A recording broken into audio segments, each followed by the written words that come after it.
Song has always been a strong part of our lives, part of our culture, part of who we are. And prayer is something that we do daily. It's part of our lives. It's what we do from the time we get up till the time we go to sleep.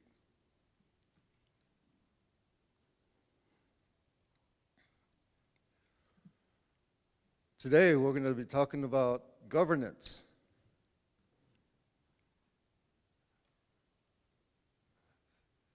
As Lakota people, we've been here since time immemorial. We are Sicangu. We have a way of life. We have a way that we call governance, the way we behaved within the culture.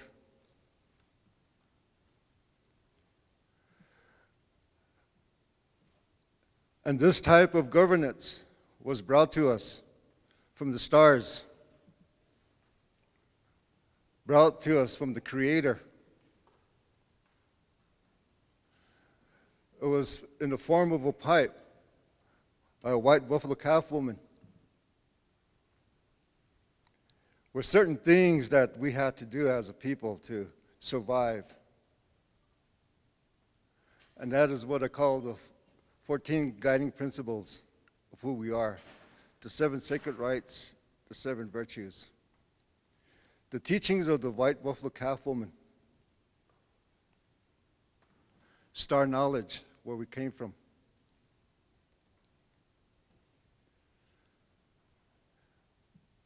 Seems simple enough. Living it is another thing.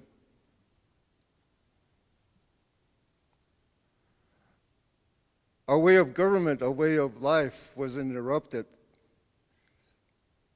throughout history. When Western history started for us here, 1492.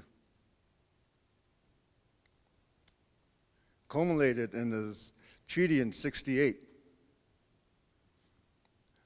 This is what we're living our life with today. It's called IRA, 1934 Indian Reorganization Act.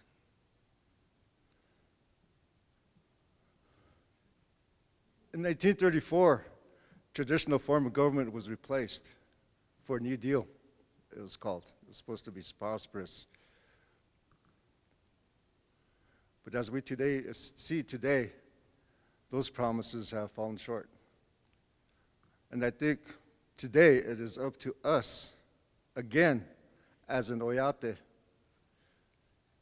to take that step forward and to take all that we've learned through the past 40, 50 years here at this institution. What our grandparents have been telling us to do was to get an education because the world was changing. It wasn't going to be the way that we knew it was. For me, it was the 50s, 60s, 70s. We can call it crazy times, scary times. This is the times that we were finding out who we are.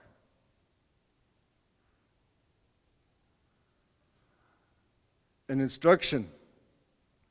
Today we talk about ourselves in the past, that we are no longer here. We should change that thinking and talk about ourselves as now. We are still here. We shouldn't repeat things that are written in books and repeat it to our children and grandchildren. We need to change that.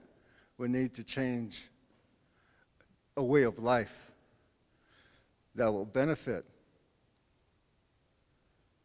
our children and our grandchildren that are coming. We are struggling and we are wondering how to do this.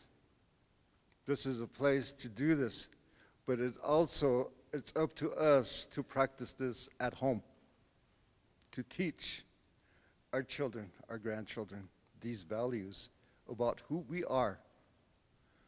When I was growing up, I was told not to talk or repeat history of things that happened in the past because it was something that was done against the government. And our grandparents told us that this was best kept quiet. But I think today we need to bring these out and set up in the forefront, because if we're talking about governance, we have to really understand what we've been through. We've been through a war. We've been through atrocities, things that happened, yet we still abide by something that we promised to do in '68 when the federal government brought a peace treaty to a table because they couldn't defeat us in battle and made several promises.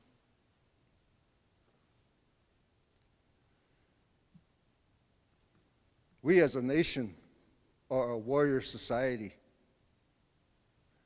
When we are prepared and when we are ready, we step forward and take whatever is at hand and move forward and make sure that these things will benefit our elders and our children and our grandchildren. These are the ones that we think about when we think about governance, because that is what white Buffalo Calf woman told us to do: be a relative.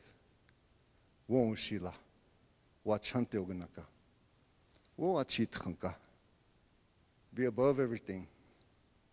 Don't turn away from your relative. We have to be strong. We have to be above that. Spirituality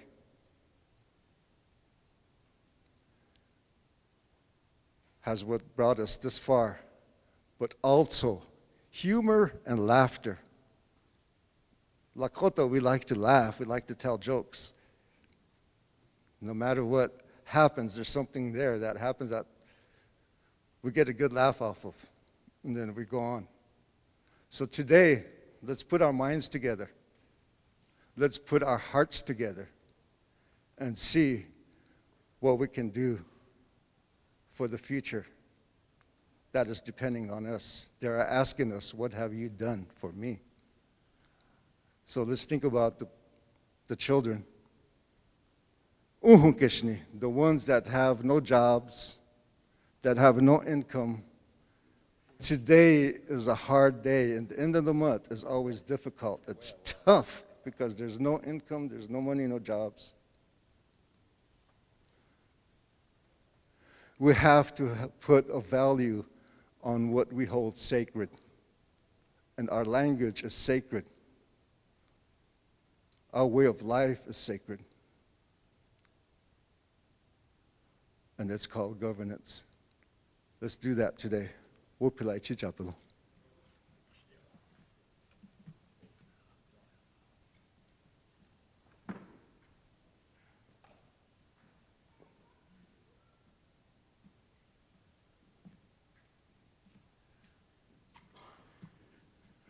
Thank you, Stanley, for the prayers and the words of wisdom as we ease into today's discussion regarding tribal governance, treaties, and judicial services. I'd like to extend our appreciation to the drum for the good songs, helping us get things started here in a good way. This is the final day of our 4-day forum. We want to, again, encourage everybody here, if you have some ideas, some thoughts that can go into our thinking about the future, we encourage you to get involved. Those of you that feel more comfortable, want to join us here in the circle, we ask you to step up, if you will. Stanley University has, like I said earlier, any number of things going on.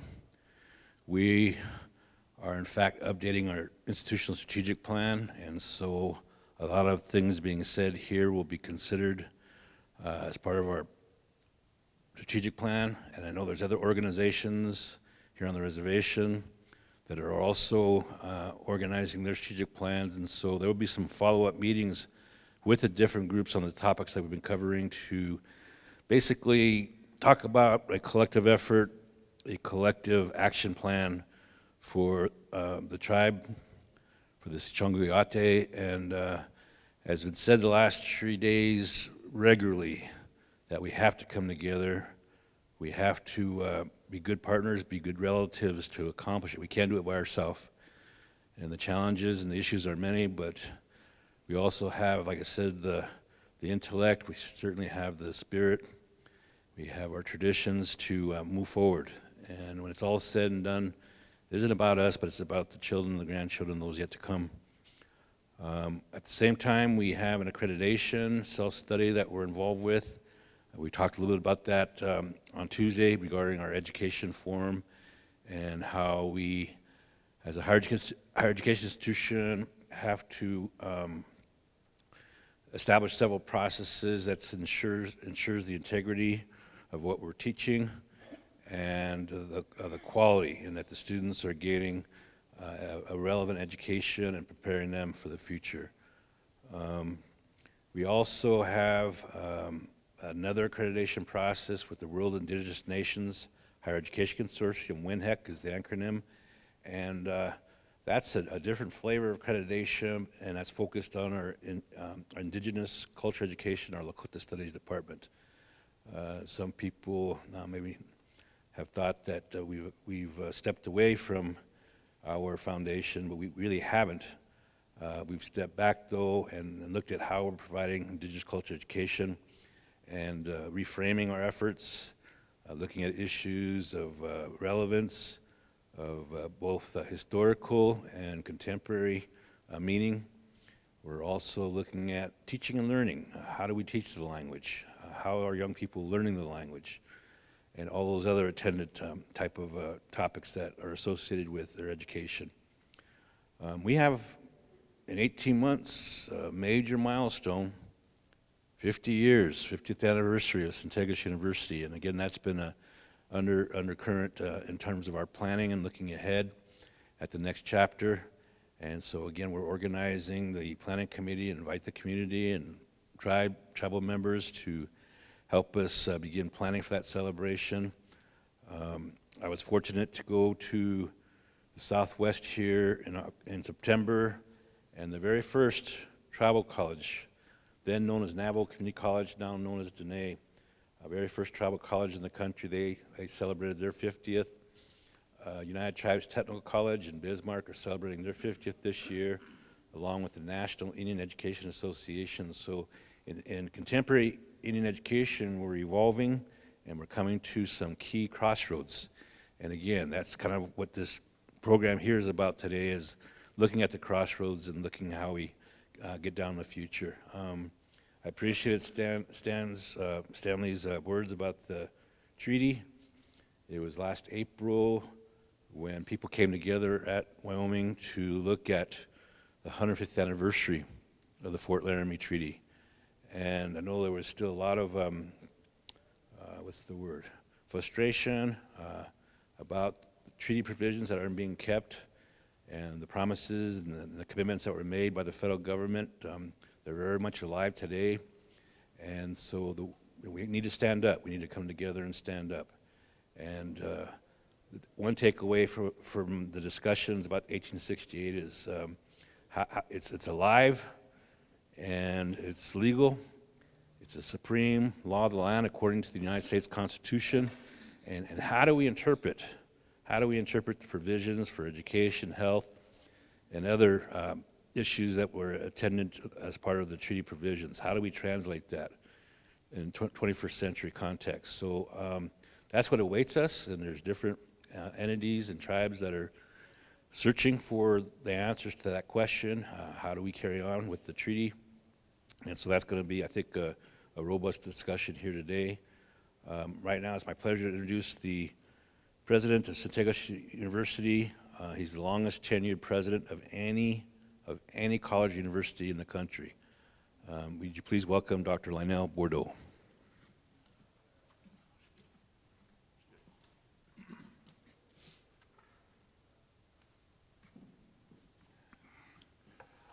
Thank you, Phil.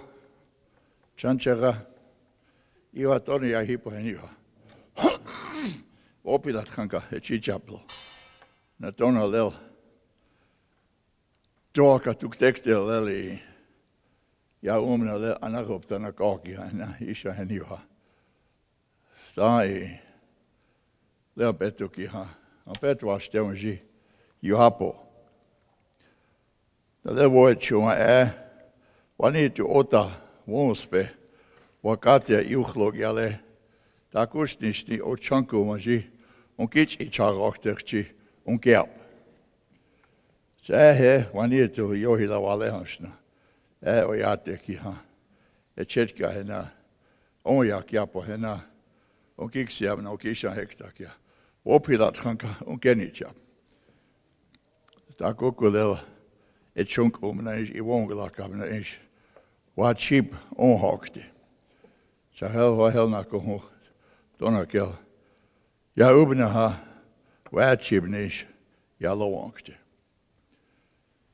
I want to welcome each and every one of you, those of you who are in attendance here, and those of you who are listening in through our YouTube. We thank you for your interest in tribal higher education, but also your interest in your support of Sicangu University. As Phil said, we've come a long way. We're nearing 50 years as tribal colleges and universities in this country. We've been charged with a tremendous challenge and a responsibility to intellectually review and analyze the tribal-federal relations. We need to take a look at all of our policies, all of our legislation, and develop appropriate legislation and policy regarding the updated vision and plan of action, strategic plan that we are strengthening, and therefore these forums to secure your knowledge is what's going on now. You best know what's happening in your area. We need to have you here to give us the benefit of your thoughts. If you could wave a magic wand and say, what are the things that you'd like to see, not only in the program that you're charged with, but also in strengthening the Sicangu nation as a whole. You're involved in every aspect that affects the quality of our daily life. What is it that you would like to see that our people have? Much of it over time, in the last 500 years, as Stanley said, took a severe beating. Some of it didn't survive.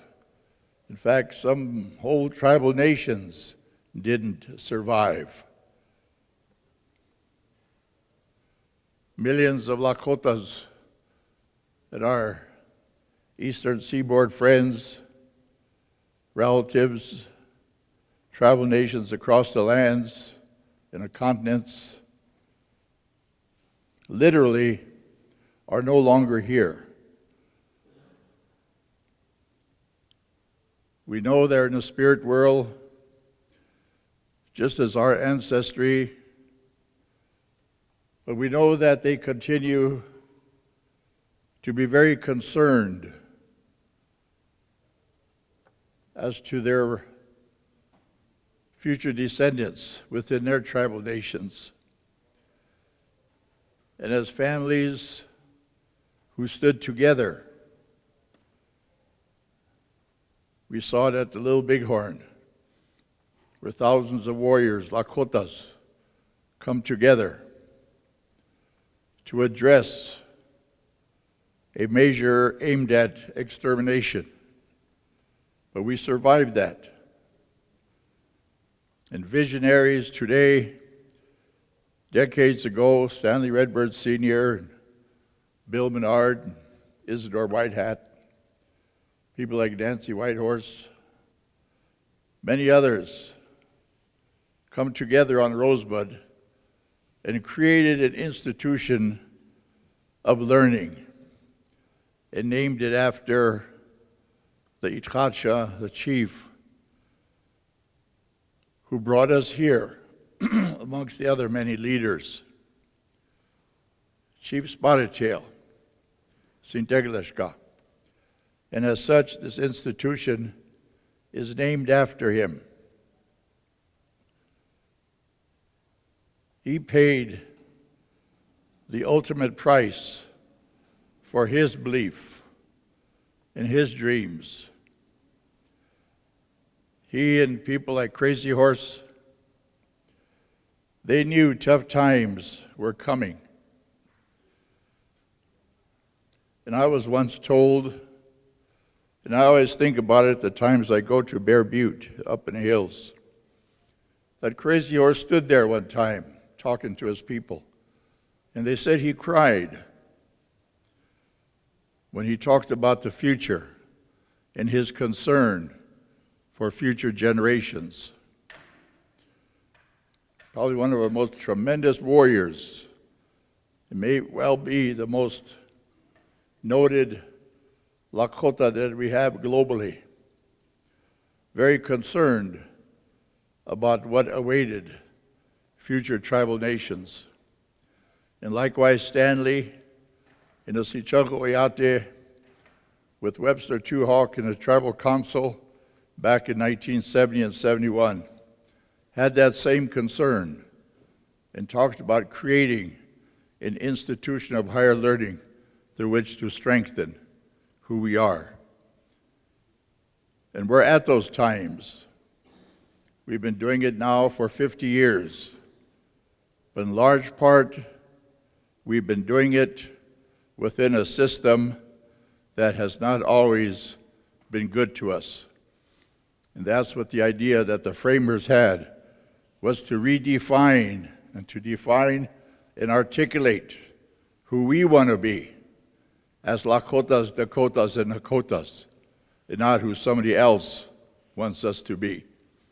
It is up to us, it's our role and responsibility to define that and to work to create a strategic plan and a system that takes us in that direction. Yes, it's going to be tough. We have to become believers in who we are. But we have that within us. We have the prayers and ceremonies, as has been said, that we can call upon. And these prayers and ceremonies are what has sustained us this last 50 years as an institution of higher learning. But it's within us as individuals. Largely, any time that we take a look at the challenge that awaits us, all we have to remember is 10 little words, not one longer than 2 letters, yet together they make a most profound philosophy of one's life.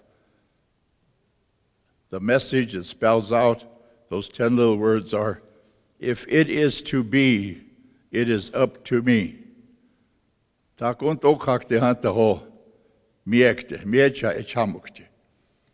it is to be, it is up to me. And there are, 30,000 or more, when you count the non-enrolled members of the Sicangu Oyate. That is a powerful, powerful group and a powerful voice. With us coming together in prayer and ceremony and directed towards the attention of creating a strong Sicangu Oyate knowing that we have future unborn who are waiting to come into this world. This is what Stanley and the founders had in mind. Prepare and create that situation to give these young ones a way of life that our ancestry, with their values, their virtues, their spirituality, embraced, that we will bring these back and we will strengthen them. And that's kind of pretty much the vision that our founders had.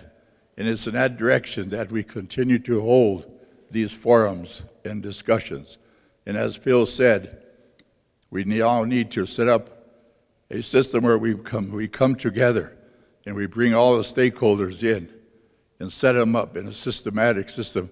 And if it takes us another year, 2 years to set up and to bring everybody to the table, it needs to be done. There needs to be follow-up discussions. We've heard tremendous program outreach here in the last week. Other areas on the Rosebud have a similar thought and are looking at updating what they're doing and the need for us all to come together in partnerships and collaborations. We can't do it alone. We've done tremendous things against tremendous odds. Certainly as tribal institutions of higher learning, we fought hard. It took us 6 years to get legislation in Washington. Something as beautiful as we are, an institution of higher learning, should not have taken us 6 years. We had a lot of opposition initially when we started tribal colleges. The belief wasn't there. We were told at one time by a congressional person that we were going about it the wrong way. We didn't need tribal colleges and universities. We were good with our hands. Stick with the arts and crafts. They even told us if you want to really do something meaningful for those tribal nations, flood them with chicken coops and hog pens. That's your future. Certainly all those fit into our way of life, but we also had a way of life before that.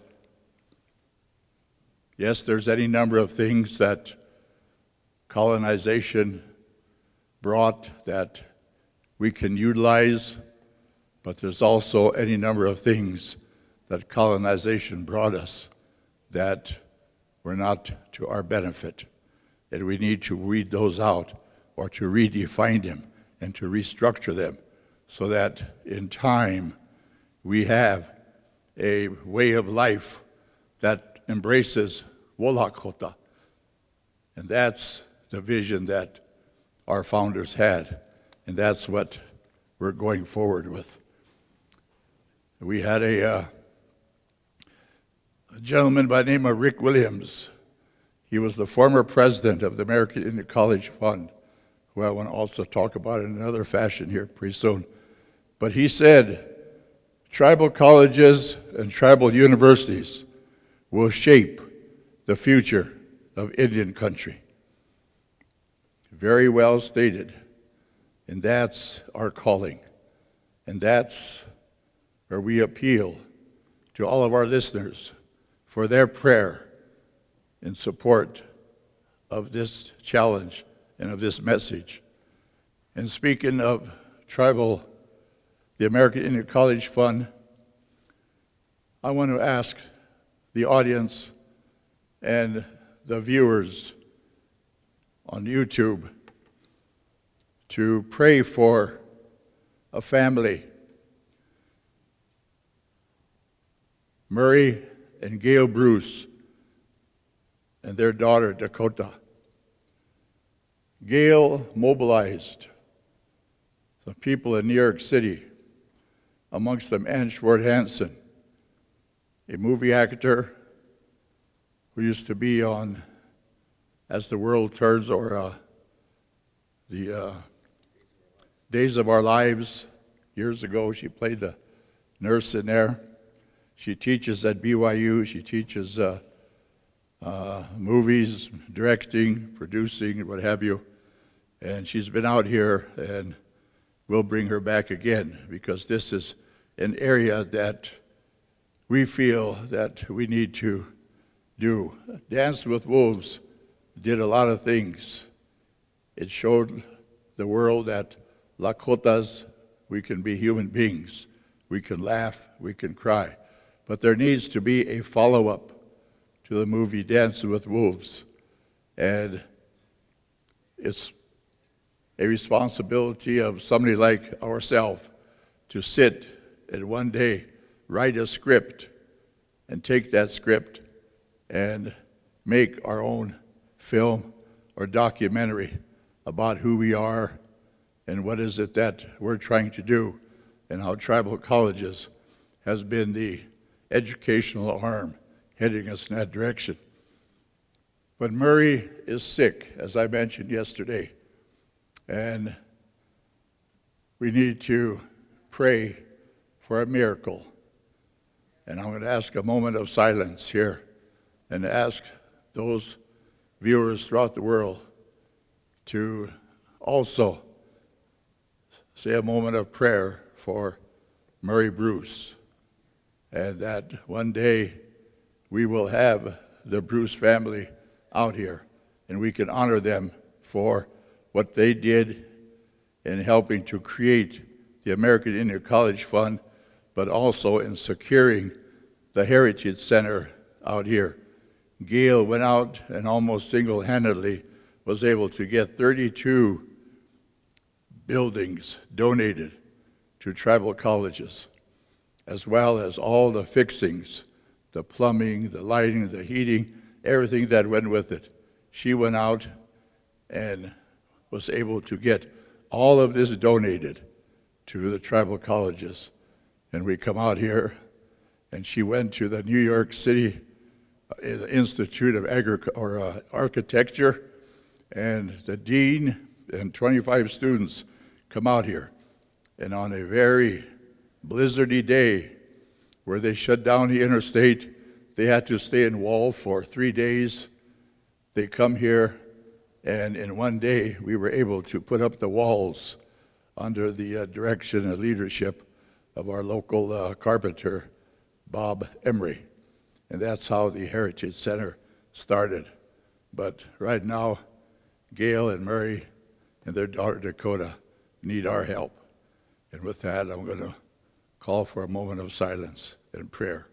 Pilamaya Pelo.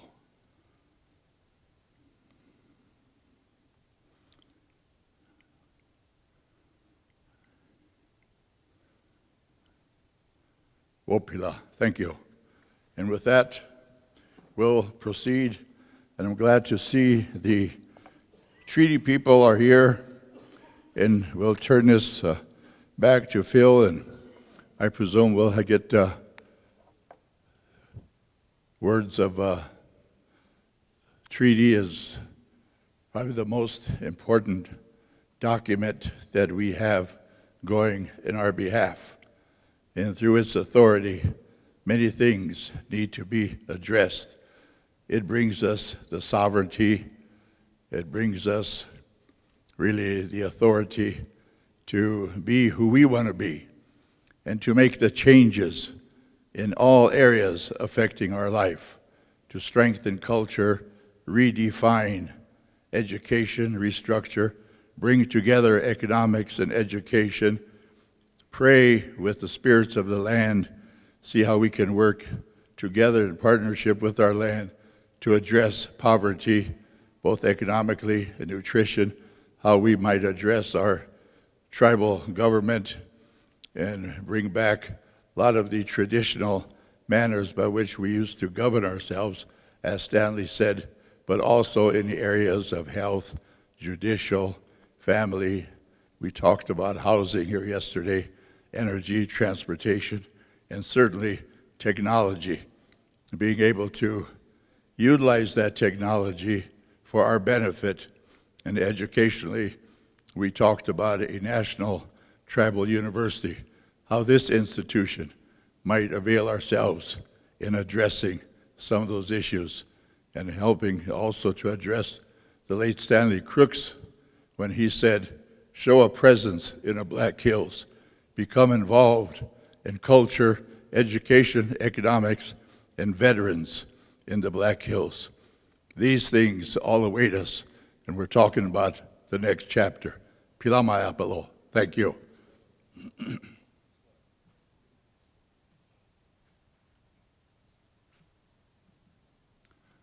Phil lichet ka yauna, tako chalewana treaty wopche. Onhaki hana havana lawiak bakti. Astelo, plamhelo.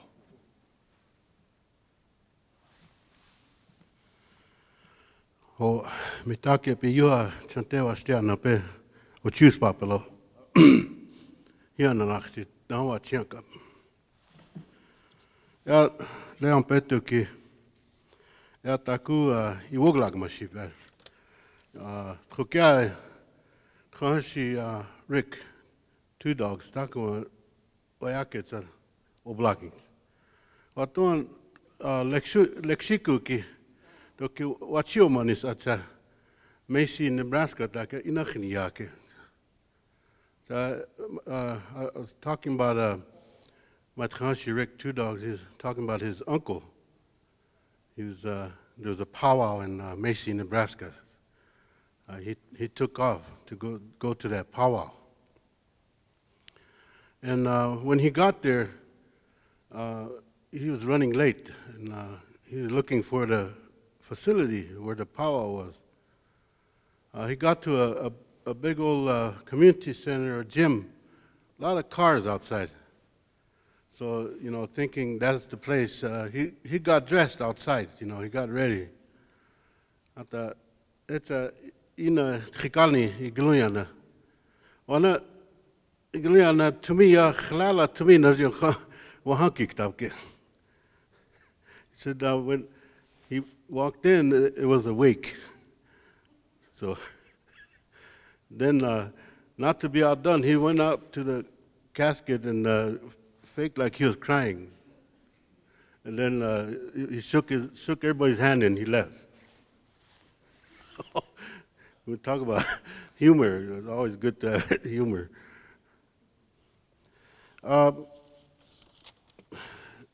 My chairman's not here today, but Claude is going to stand in for Fremont.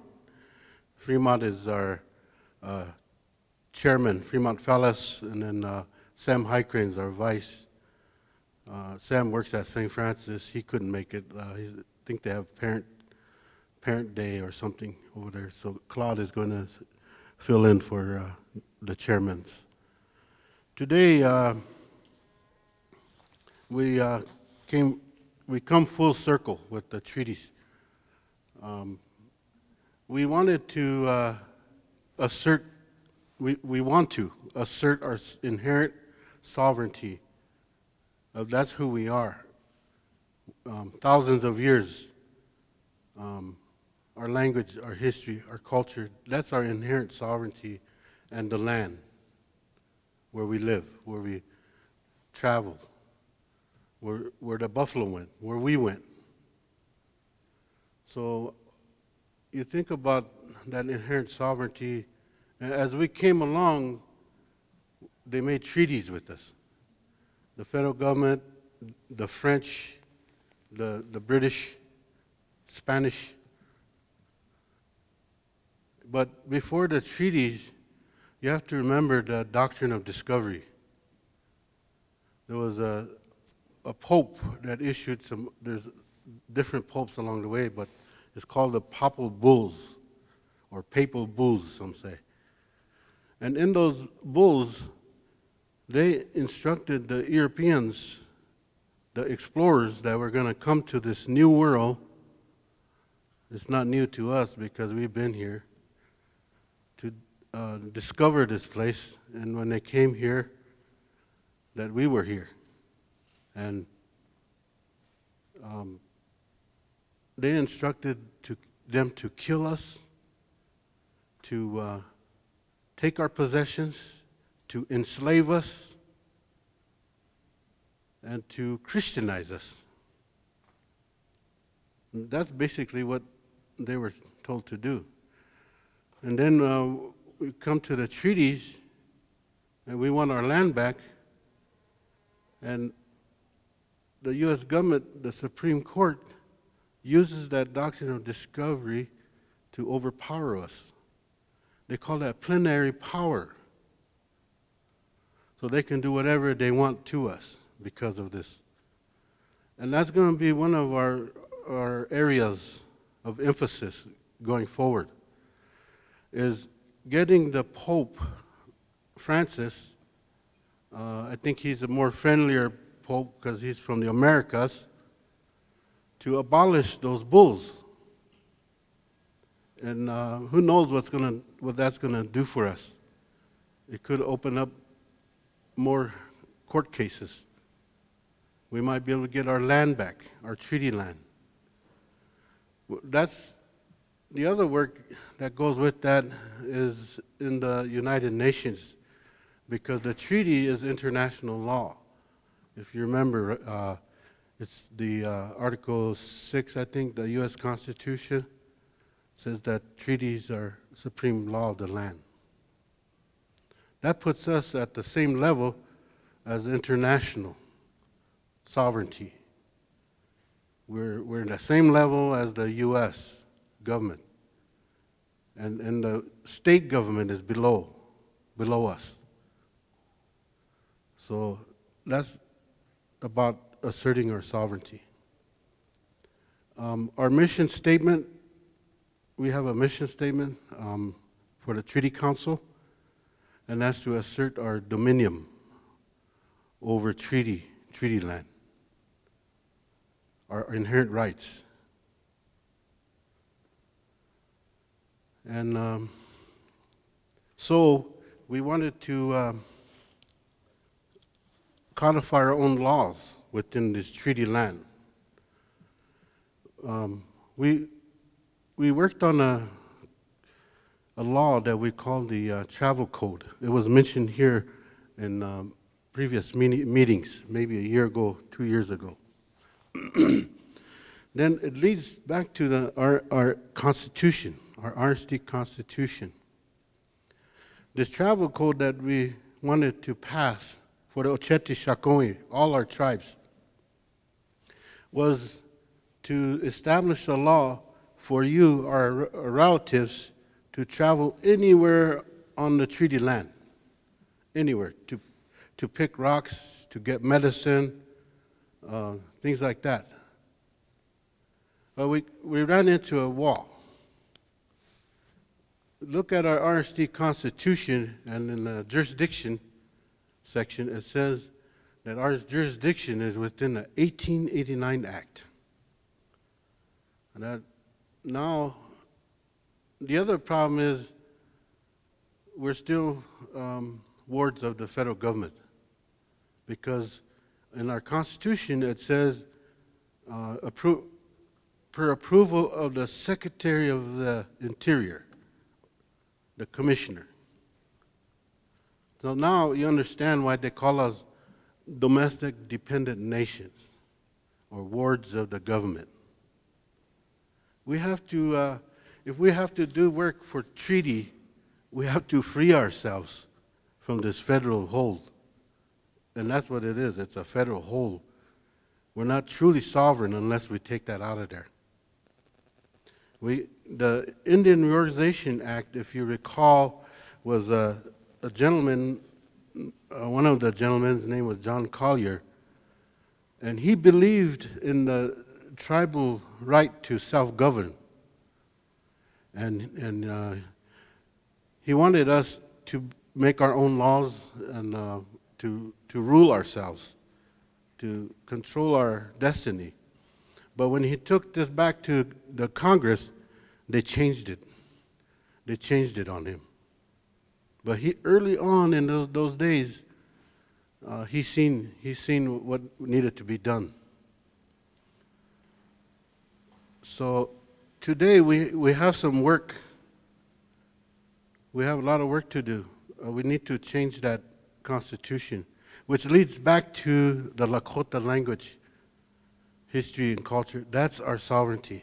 That's our backbone. Everything that we do has to have the language in it for us to be sovereign.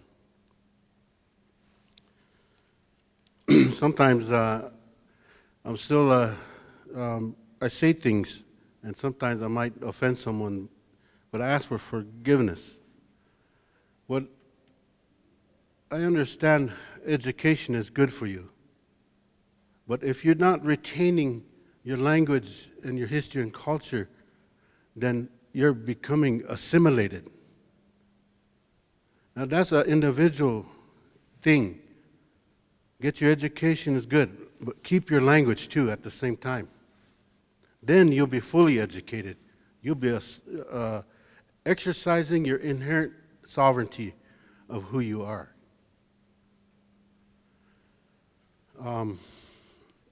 We talked about educating the youth about the treaties.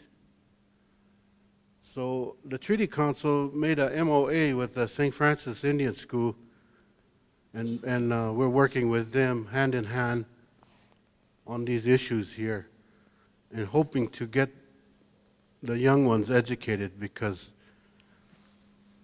when I only remember some of those old-time treaty leaders. In the old days, the Treaty Council consisted of the chiefs. It was a chiefs' council. So what happened was, whenever the IRA Act was approved and the tribe adopted a constitution, it split our people in two. One went towards the democratic election process, and the other went to the chiefs. The chiefs, they kept going with their language, history, and culture. But it's time to bring that back together. Bring that back together through these policies, these laws, and through the language. That's what needs to happen. I don't know, the Lakota Studies Department here at the university plays a vital role for that. It's helping us assert our sovereignty. We can't live without that Lakota Studies Department. And we need more people to go into that area, because we're heading towards assimilation. There's a question that's been coming up about blood quantum. That, at first, I thought it was a treaty thing, but if you research and think about it, it's a sovereignty issue. It's the tribe's authority to establish the requirements to be a tribal member, whether it's 1/4 or lineal. Some of us, we thought about that, but either you raise a degree or the blood quantum, or it's an assimilation thing again. Are we assimilating? Don't be afraid to talk about it. Our chiefs signed that treaty that give us the right and the power to control our destiny, to establish those institutions that we need, like the university, to govern ourselves, to delegate those duties. So, what can be done to improve and strengthen or expand our current services? Let's put the Lakota language on the Constitution as an article by itself. Let's go back to Lakota government. Put the Tiwahe in the Constitution. Put the Tioshpaye on the Constitution. Put the Ospaye and the Oyate right on the Constitution. This is our government. the Tiwahe that you came from, that's your very first form of government. You've been doing it all along. Why are we saying, let's go back to traditional government when you've been doing it all along? It's that easy. In the past 10 years, maybe, we've been thinking about what should a constitution look like to go back to a traditional government. It's not really a traditional government, it's a Lakota government that we need to go back to. Insert the Lakota language in there. Change the jurisdiction to Sicangu ancestral homelands. Because right now it's the 1889 Act, and we limit ourselves. We tie our hands behind our back in our jurisdiction because we have authority within the treaty land. We still have that authority. So, a lot of work ahead of us. Right now, we're going to be working on something called a customary law code to help our people come back to that sovereignty again. And in there, I know I use Victor Duville. He's as a mentor, you know, as a teacher, and to help prevent our relatives from making mistakes. Cousins with cousins, those incest, things like that. So we're going to engage a lawyer or a NARF or somebody to help us write that code. It's called, I think, social reform is what Victor calls it. We're just not into treaty, but strengthening ourselves. If we're going to go after the return of our land, then we need to strengthen our sovereignty. And right now, we have a good opportunity. There's two ladies that were elected to Congress, two Native American ladies. We should ask them to sponsor some legislation for us. We should be doing our own, these are all treaty rights. We should be chartering our own bank, our own sovereign bank. We should have direct access to Medicare, Medicaid.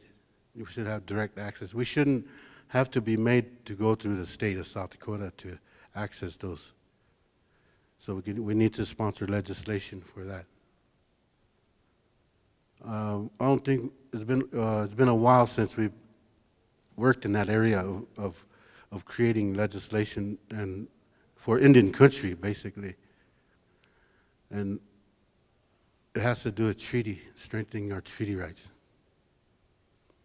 Some thought that treaty was a relic, something that you left behind, that it doesn't apply anymore, but you're using it today. We're using it today, right now, is the education under the treaty.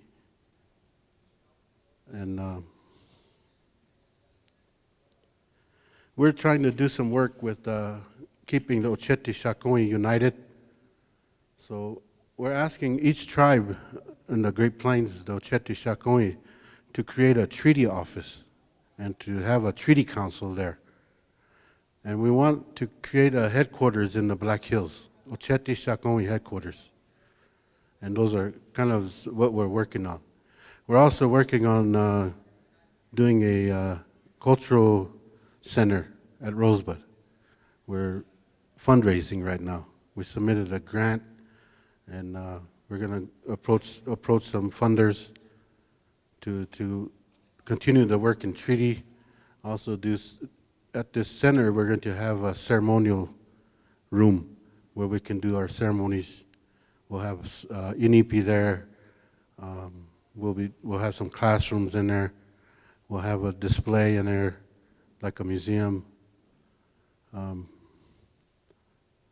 we're doing what we can. We're asking the tribe to either adopt a new constitution or change it and put those Lakota, the constitution.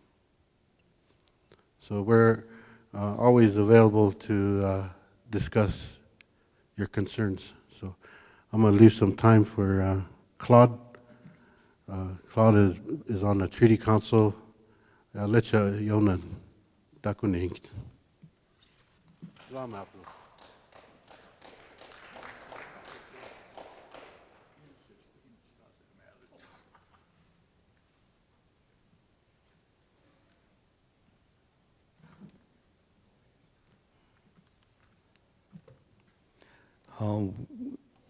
How me talk at Hocoka Eyapi na pechuza below. Hektak how much Josh by Ogana Hetchawambly Hochbi Imancha Gashala on Githop Gana Dago Wakan Gana the hair Woptuga honey and Makaka money you can Pejuta wash the Yuha money. You can have at Kuku mit hockey and Pejuta hockey and ake woke ogana at Kuku mit hockey ake Makaka money. I'm grateful to be here on behalf of our Treaty Council. My Lakota name is Hocoka Hocoka and Waokia Old Money. I received that name in 1996 in Wombly with my Tioshpai at the Wombly Fair. And the man who honored me was my cousin, Charlie Longshoulder. Years ago, Charlie Longshoulder saved my life in Wombly Dam. We were little guys trying to dare each other swim across the Wombly Dam. When the snow melted and the rains came, it flooded our dam. So 6, 7 of us little guys decided to swim across and dared each other to swim across the dam. And I was the last one. And about halfway across, I started cramping up. So several times I went down, and about the third or fourth time I came up, I thought this is the last time I'll see daylight as I slowly started going back underwater. And I remember the bubbles going up in the air, tore me up towards the top of the surface of the water as I slowly went into darkness. And the next thing I knew, I heard somebody say, "Do it again." So somebody pushed my stomach and I heard voices, but I couldn't breathe. So somebody pushed my chest and the water came out of my nose, my eyes, and my ears. And I came back to life again. I could breathe again. I use that because a lot of us go through this process of ake, yakini, dona honach, hoch ake, hoch daku, wakipcha, ayun. There's a lot of us walk through trauma sometimes in our lifetime to create a life of unhappiness and sadness. And sometimes we walk in that darkness and then we find ourselves to make our reconnection to God, Tunkashila. And again, to reawaken the inner spirit to walk and to find out what our our blueprint, what we have to do with life here on Mother Earth. So I thank the Treaty Council for allowing me to come up and behalf of our Treaty Council today and those who put us in these positions to help our people. And I'm very grateful for those who helped me stay alive. I thank Charlie Longsolar Tanshi, recently passed on. And a lot of relatives that help us live have passed on now. I remember, and I'm very grateful to Sindegaliska University for giving me another opportunity to complete my academic endeavors. I thank Mike Binge, who was a financial aid director at that time. As a sophomore in college, I decided to get married and quit going to school. I left my schooling. I moved up to Manitoba. I've got a son up there. And I came back to try to go back to school again. And when I left school, I took 5 Fs, which affected my GPA. I couldn't get back into school. So I tried to go back to school here and talking to Mike Benj, and I couldn't get no kind of funding to go to school. So he put me under work study. So that 1 year and a half, I worked under work study to pay for my college credits, pay for my schooling, to raise my GPA back up. And those 5 Fs, I took A's in them to bring my grade point average up. Something inside of us motivates us to continue to strive to help our people. But first, we need to help ourselves to stand up. Wichasha se, Nawia se, Najikte. You have to stand up as a man. You have to stand up as a woman. You have to know your purpose and reason why you're here.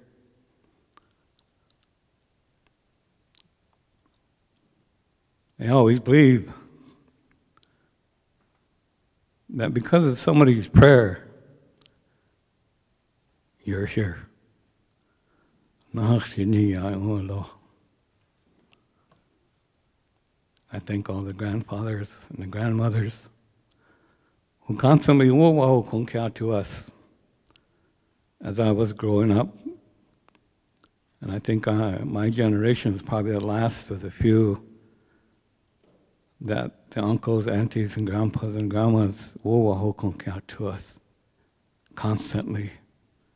Every time we made a mistake, they would advise us to stand back up, to correct what we did that was inappropriate, to stand back up.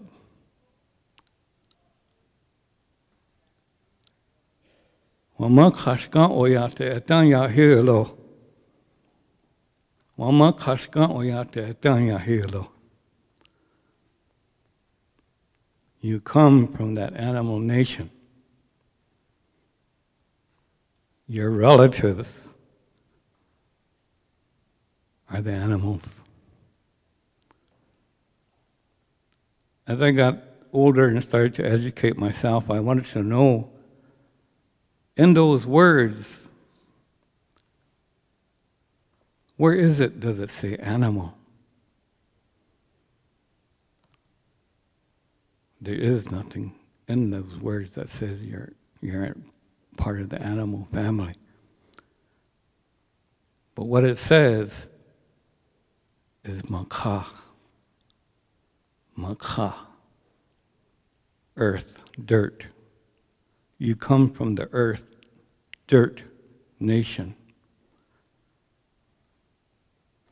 So I thought about those words for a long time. And it helped me to understand where my family is, who my family is.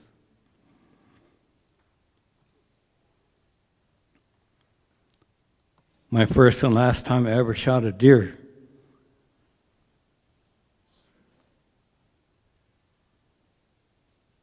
I felt bad because I killed a deer.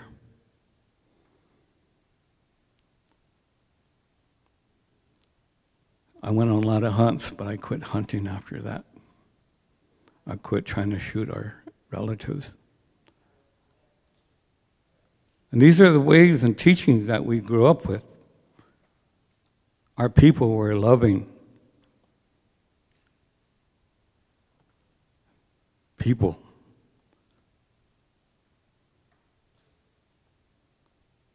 And that change of life came to a lot of us. A lot of times we deviate from this Sicangu that we grew up on in the teachings. And I share these things today because today is a beautiful day. Today we started with ceremony. We started with prayer. And that's the way I was raised with my first 9 years of life.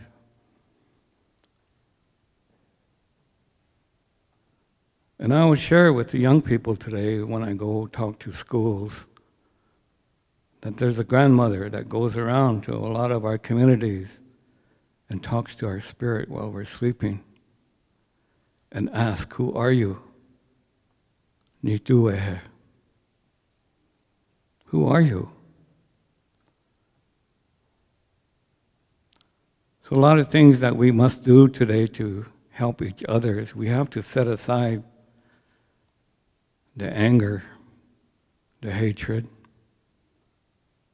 that violent behavior. We have to set that aside and start to look at each other as relatives again.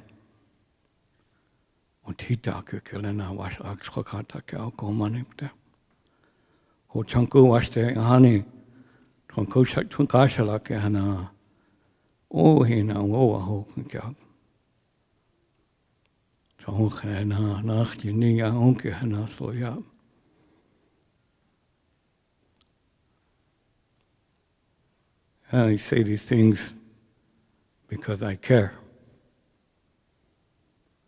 I say these things because I want you to start caring about yourself. Because you're a walking miracle. You're a part of Mother Earth. It's time you need to stand up and help the people. Our Mother Earth, no matter where you go, you'll always be with her. So these things that I want to share with you first, because that's the way our people were spiritually strong. These teachings didn't come across the water. These teachings come from within ourselves, came from Mother Earth, came from this miracle called dirt. Dakuwa kanshkashka, mitaku yapi. Dakuwa kanshkashka yado.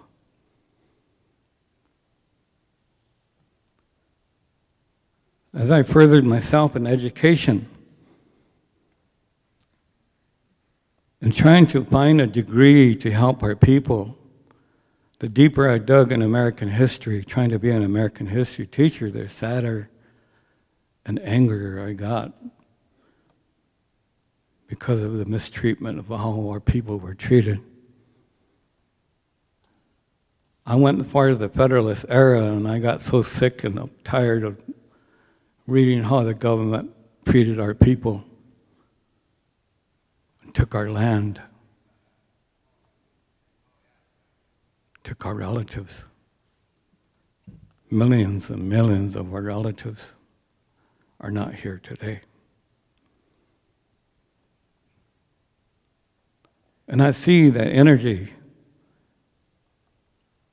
of what came across the water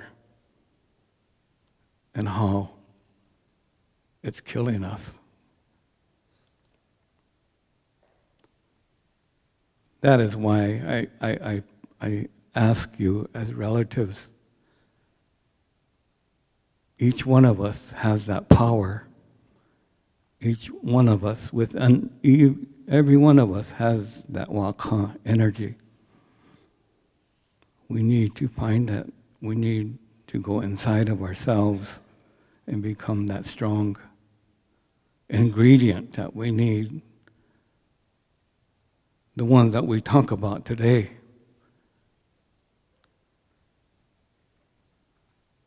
And how we can prepare for our families and our children and those future generations that are coming. I thank the Treaty Council. I thank Phil. I thank all of our relatives that stand strong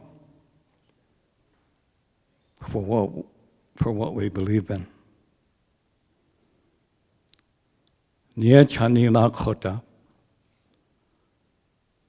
That's something that they can never take away.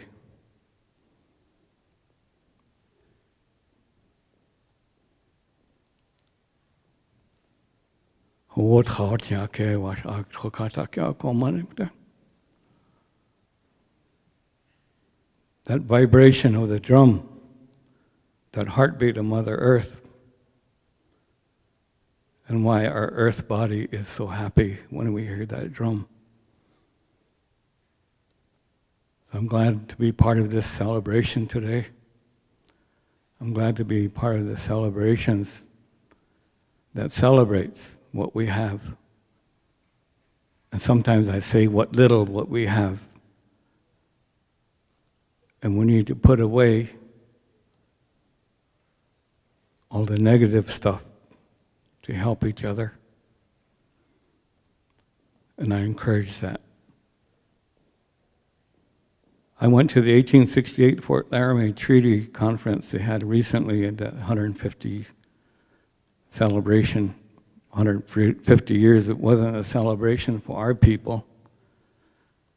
It was a time to recognize the endeavors of our chiefs, our leaders, the endeavors of our women, the sacredness. To lay there on that ground that our people gathered together to sign that treaty. It made me cry.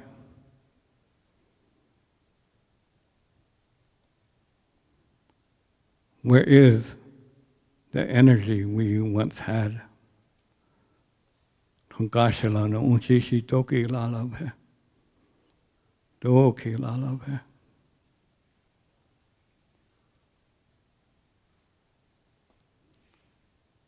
So I share that with you today because I am a sober, alcohol, drug-free human being today.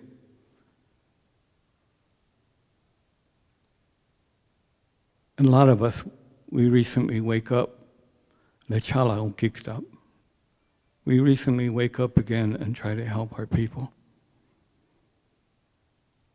We come from that lost world, Onuni Taha.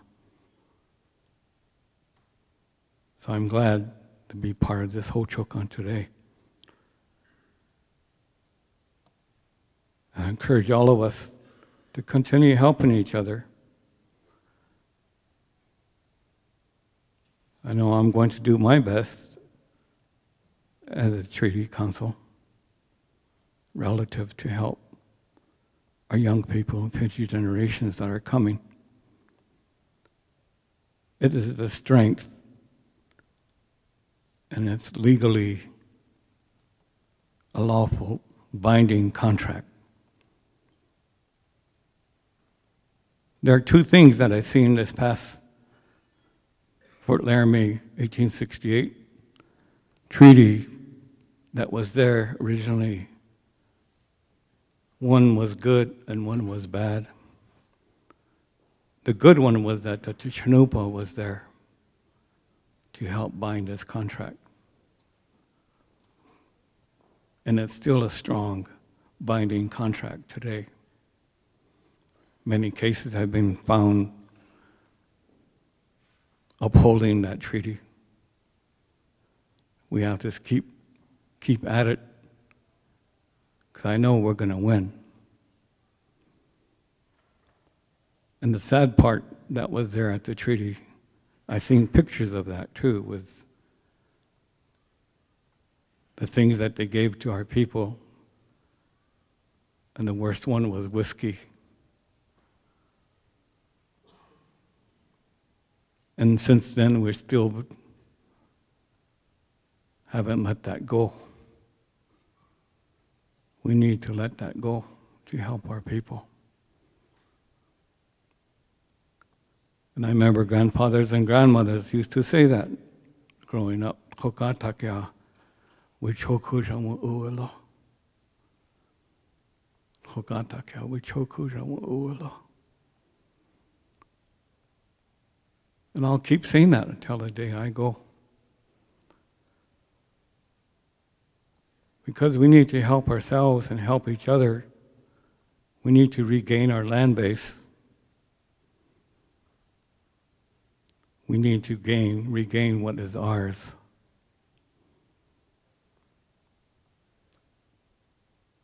So I thank you today for listening.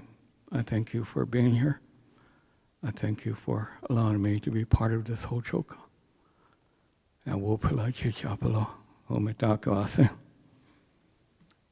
thank you.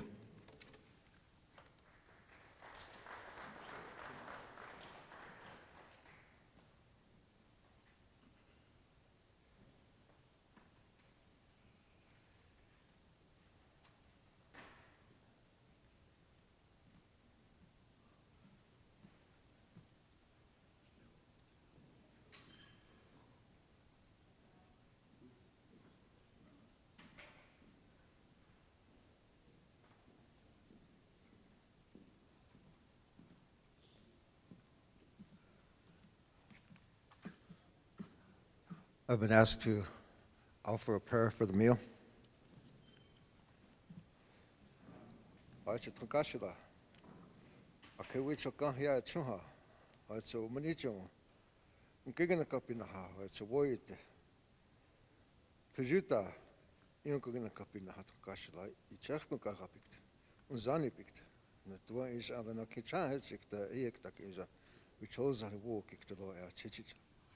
Wopilo kini chapelo, lena yuna ni chapu ko ija uniwasha kapit. Dako yes.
They're serving in the other room, so let's go ahead and take a break, and we'll start back up at 1 o'clock.